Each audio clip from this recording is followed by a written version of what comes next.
Do you ever just wish there were more hours in the day just so you can get everything done? That's why we're looking at productivity and time management.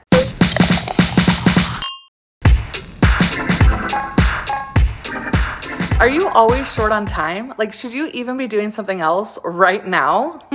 Just kidding. Hey, boutique owner and other e-commerce brands. I'm Angela Froschel, CEO of Hot Mess Consulting. And today I want to dive into some productivity tips with y'all. Running an e-commerce business can be very hands-on. Do you ever just wish there were more hours in the day just so you can get everything done? That's why we're looking at productivity and time management, because time is money, right? Time management is about organizing and planning your time. So it's pretty much the foundation of productivity, like what you actually do. So today I'll be sharing my top productivity tips so that you can get laser focused on your biz. So let's dive right into it. Productivity, my top 5 tips. Have a routine, prioritize the right things, have processes. I love processes. Like, I geek out over this. Learn to say no. I know that one's hard. Delegate and automate. Oh my gosh, seriously. So let me get into all of these deeper. First of all, have a routine. So just an example of a daily routine, getting your exercise and fresh air, your morning coffee or kombucha, meditation, journaling, visualizing or checking in with your goals, keeping your office tidy before you start work. Just all of these things help to make sure that you have your basics covered, before you try to dive in and take care of all of the things and all of the people and all the tasks that are going to be on your plate as a business owner. So it's just really hard to get all of that done when your basic needs aren't being met. So, I know it's not necessarily fun to have a routine, but it can really help you with the workday, So, even if it's just a couple of small things, it doesn't have to be all of these. It's whatever makes sense for you that's going to help you get your day off to the right start. So having a daily routine stops you from procrastinating, and it helps you focus on getting the important stuff done. So if you have a routine where, you have a cup of coffee and then you take your dog for a walk and then you dive into your emails, that's a routine and you can get into a habit with it. And, just it makes it easier that that you get used to doing those 3 things, right? So prioritizing the right things. So we, as business owners, we have so many freaking tasks on our plate. It's just not even funny. And, the more that you grow as a business, the more tasks are going to just stack up and stack up. And at some point you have to learn how to prioritize. And I'll talk about delegating in a little bit, but what are the things that you absolutely must do? So they're urgent, meaning they're time sensitive, and they're really important to your business's success, right? So some people might call these their big rocks, or there's other terms that people have used, but think about what's important and urgent versus what's important, but it's not urgent, right? So relationships with vendors, relationships with customers, your own personal development. So training courses that you may have to dig into, some of your needs like the exercise. Obviously you want to build these into your routine, but you still want to make sure that you're making time each day, so in that routine, for the things that are important and urgent. And then things that are always going to feel urgent, but in the end, they're just not that important. These are good examples of things for you to outsource as soon as humanly possible if your budget allows. And by budget allows, I mean allows it all. I'll get into that in a second.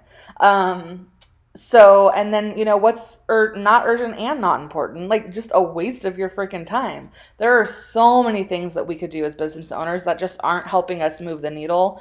It's not helping us fill our own cup. There's really no purpose to it. So really focus on, and another thing that I want you to think of here is well, never mind. This gets into the delegating. We'll get there. So have processes. Like I was saying, I geek out on these. So as an e-commerce business owner or boutique owner, what does this mean? I think a lot of businesses Well, a lot of boutique owners that I talk to are so deep into the weeds of their own business, they couldn't even imagine processes being in place. But you can literally have a process from everything, from, buying your inventory. So you should have, now if you have to, if, obviously this depends on your volume. If you're buying every day, and you really are needing to work that in, well, you should probably have an employee that you train to be doing this, because that can be a huge time suck. But anyway, the point is, how can you systemize it? So ideally you would only be ordering once or twice per week, but again, it depends on your volume. Okay, so what specific days are you going to buy? What is the exact process that you go through? And I know this sounds like tedious, but literally, like, write out a list. Like, think that you are going to outsource it today, soon, or one day. What is the exact thought process that you go through? Like, what are the first vendors that you look at? What are you looking for specifically in terms of, costs of the items, sizes, specific details? Really go through like you were going to train someone else. Have this all down as a process. Okay, so when are you buying? What are you doing when you're buying, right? How long should be spent on, sourcing? And then what is the process from there? Like, are you following up the next day with a phone call to make sure that your order is in and going to be shipped? That's a good step to take, for many. And then, what is the process from there? When it arrives, the exact process. So, okay, we check it into our system, and either schedule it to go live on Shopify at a certain time, or whatever. You schedule your photo shoot, you steam the items, you tag them, you do the photo shoot, you prepare your products for upload. Okay, so just literally all of the things, like, have really laid out. The reason for doing this is that then you can scale. So again, this is just one example of a process. You're buying, so from buying up to product upload. Then there's your social media and email marketing plan, which is from basically product upload and schedule, like, to, getting everything else done, updating your website homepage, sending out at least 2 emails a week, posting in your group and page 3 times a day on Facebook, updating your group and page covers on Facebook. Like, whatever else needs to happen during the marketing. And then you can also make a process for, order fulfillment. So whatever that looks like for you. For example, for my boutique, I use a drop shipper. And so we have a specific process of, like, order comes in, we pay the invoice. We, keep it on our radar on a spreadsheet until we know that it's been shipped, so that we can mark it fulfilled and send out the shipping confirmation to the customer. And then if they request a return, it's all systemized so that you can scale, because you already have this system in place, and so that you can delegate it, which we're going to talk about in a second. But literally, and even shipping itself, have it down to a science. This minimizes error. It minimizes employees coming to you to nickel and dime you for your time on asking how to do this and that when it's already on a list. It minimizes the time it takes to train a new employee, which can be a huge time suck. So have systems in place.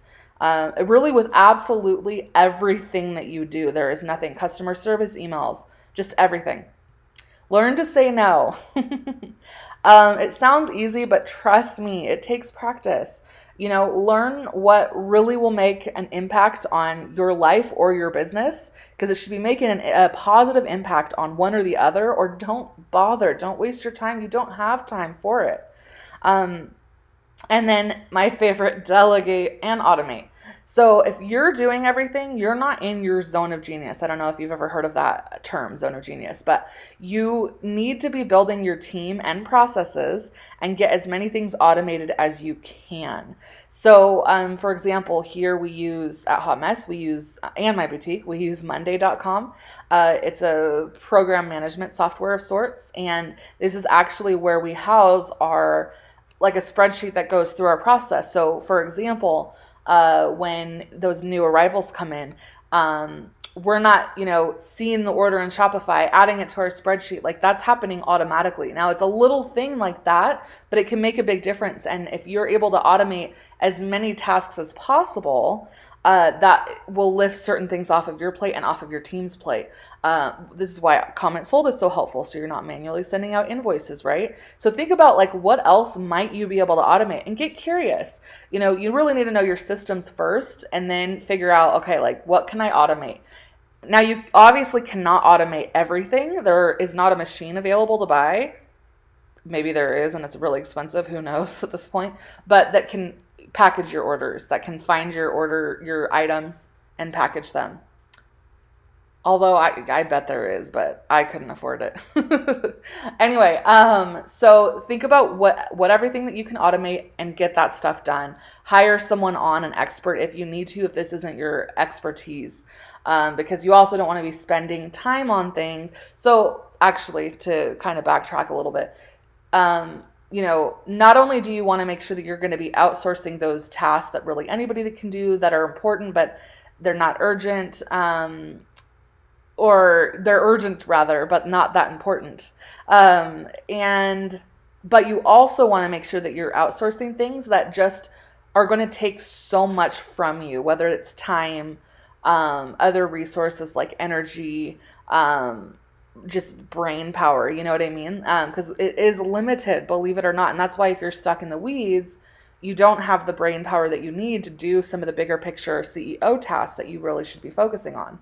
So in terms of automating, bringing somebody in to go through your processes with you and help you figure out what you can automate, and actually implementing those automations might be a better use of your resources than trying to do it on your own. So anyway, once you've automated everything that you absolutely can, well, pretty much. I mean, don't be a stickler. Like, done is better than perfect, right?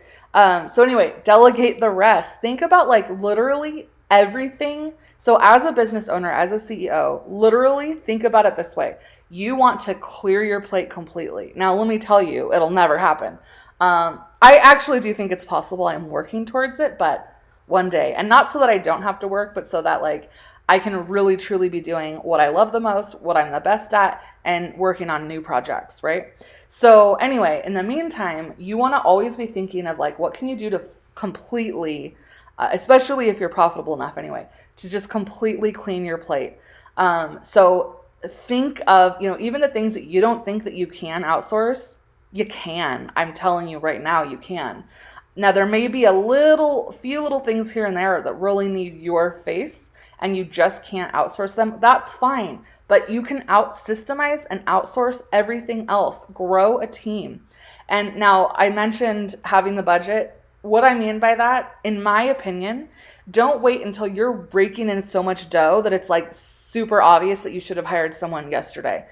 I've hired as I've financially been able to. So I've never brought in an employee when that was going to push us into the negative, you know what I mean, in terms of like our revenue, profit loss. However, I also didn't wait until the perfect condition, because that's never going to happen. And the percentages and ideas about when that should happen are going to be different for everybody. But the more employees that I brought in, the more I've been able to grow the company. So think about where you want to be in 6 months and the team that you need to support where you want to be in 6 months, versus thinking of where you're at right now and thinking that you can't afford to bring in XYZ. Another good way to look at the investment of bringing an employee in is think about like, can you afford, like, look at what you're going to be, hourly and how many hours they're going to work, what you're going to be paying this person for 1 month. If you can afford to lose that money, which you're not going to lose it, you're going to get some help regardless, and hopefully you're going to grow your business on top of it. But if you can afford to just kind of lose that money and trying this as an investment, what do you have to lose? You know what I mean? Like, you can always scale back if you need to, but the help is going to allow you to have time and energy to focus on those CEO level things to keep growing. So, as a recap, have a routine in place. Prioritize the right things. Stop doing shit that don't matter. Have processes and systems in place. Learn to say no, and delegate. and automate. Don't be doing anything that you shouldn't be. Like, literally think of everything that you do can be delegated. I promise you, almost everything. Well, that's what I have for you gals on productivity and time management today. It's a bit of a mashup of tips on personal development and growing your biz. So let me know if you're liking this and if you want to hear more of it. Of course, this is by no means a comprehensive list of time management techniques. It's just like what I like and personally find works. So if you've got a productivity hack or process that you swear by, I'd love to hear it. Drop it in the comments below and let us know what's working for you. Maybe it'll help us here at the Hot Mess team. If you liked this video, hit subscribe and let me know in the comments if this has helped. And I'll see you in the next video.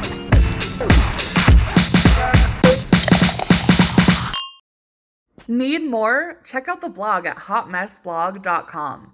And don't forget to subscribe to our channel too. Cheers!